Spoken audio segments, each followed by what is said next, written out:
എല്ലാ കൂട്ടുകാർക്കും പുതിയൊരു വീഡിയോയിലേക്ക് സ്വാഗതം.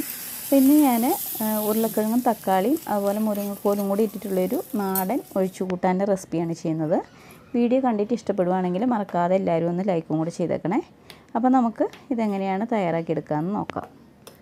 അപ്പോൾ ഈ ഒരു കറി തയ്യാറാക്കാൻ വേണ്ടിയിട്ട് ആദ്യം നമുക്ക് ചട്ടിയിലേക്ക് വെളിച്ചെണ്ണ ഒഴിച്ചു കൊടുക്കാം. നാടൻ കറി ആയതുകൊണ്ട് വെളിച്ചെണ്ണ തന്നെ ചെയ്യണം, അപ്പോഴാണ് കൂടുതൽ ടേസ്റ്റ്.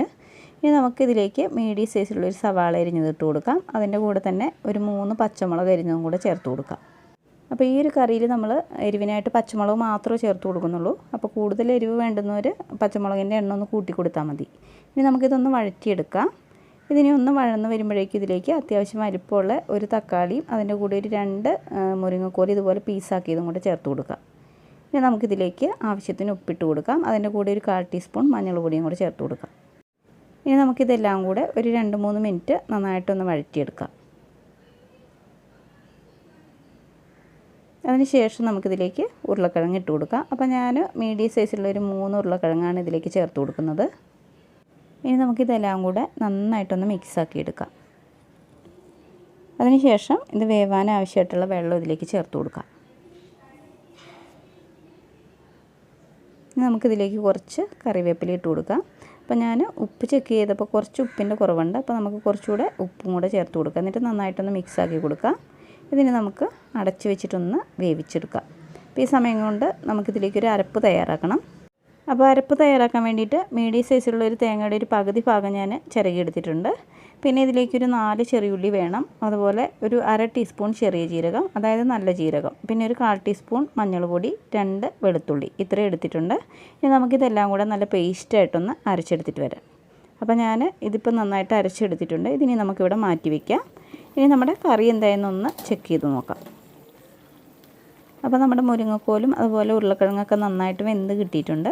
ഇനി നമ്മൾ തയ്യാറാക്കി വെച്ചിട്ടുള്ള അരപ്പ് ഇതിലേക്ക് ചേർത്ത് കൊടുക്കാം. ഇനി നമുക്കിതെല്ലാം കൂടെ നന്നായിട്ടൊന്ന് മിക്സാക്കി എടുക്കാം. അതിനുശേഷം നമ്മൾ ഈ ഒരു കറി തിളപ്പിച്ചെടുക്കുന്നില്ല, കാരണം തേങ്ങ ചേർത്തതുകൊണ്ട് ഇത് പിരിഞ്ഞു പോകും. അപ്പോൾ നമുക്ക് തേങ്ങയുടെ ഒരു റോ ടേസ്റ്റ് ഉണ്ടല്ലോ, അത് മാറുന്നവരെ ഇതുപോലെ നന്നായിട്ടൊന്ന് ഇളക്കി കൊടുത്തിട്ട് കറി നന്നായിട്ടൊന്ന് ചൂടാക്കി എടുത്താൽ മതി. ഇപ്പോൾ നമ്മുടെ കറി നന്നായിട്ട് ചൂടായിട്ട് റെഡിയായി വന്നിട്ടുണ്ട്. ഇനി നമുക്കിതിലേക്ക് ഒന്ന് ഉള്ളി കാച്ചി ഒഴിക്കണം. അപ്പോൾ അതിനായിട്ട് എണ്ണ ഒഴിച്ച് കൊടുക്കാം. എണ്ണ ചൂടാകുമ്പോഴേക്കും ഇതിലേക്ക് കടുകിട്ട് കൊടുക്കാം. ഇനി നമുക്കിതിലേക്ക് 2-3 ചെറിയ ഉള്ളി അരിഞ്ഞിട്ട് കൊടുക്കാം. എന്നിട്ട് നന്നായിട്ടൊന്ന് ഇളക്കി കൊടുക്കാം. ഇതൊന്ന് മൂത്ത് വരുമ്പോഴേക്കും ഇതിലേക്ക് ഒരു 2 വറ്റൽമുളകും അതുപോലെ കുറച്ച് കറിവേപ്പിലയും കൂടി ഇട്ട് കൊടുക്കാം. ഇനി നമുക്ക് തീ ഓഫ് ചെയ്തതിന് ശേഷം ഇതിലേക്കൊരു 1/4 ടീസ്പൂൺ കശ്മീരി മുളക് പൊടി ചേർത്തിട്ട് ഇത് നന്നായിട്ടൊന്ന് ഇളക്കി കൊടുക്കാം. ഇത് ജസ്റ്റ് ഒരു കളറിന് വേണ്ടിയിട്ട് മാത്രമാണ് ചേർത്ത് കൊടുക്കുന്നത്. ഇനി നമുക്കിത് കറിയിലേക്ക് ഒഴിച്ചു കൊടുക്കാം. അതിന് ശേഷം ഒരു 5 മിനിറ്റ് നമുക്കിതൊന്ന് അടച്ച് വെച്ച് കൊടുക്കാം. 5 മിനിറ്റിന് ശേഷം നമുക്കിത് നന്നായിട്ടൊന്ന് ഇളക്കി യോജിപ്പിച്ചെടുക്കാം. അപ്പോൾ നമ്മുടെ നാടൻ ഒഴിച്ചുകൂട്ടാൻ ഇവിടെ റെഡിയായി കിട്ടിയിട്ടുണ്ട്.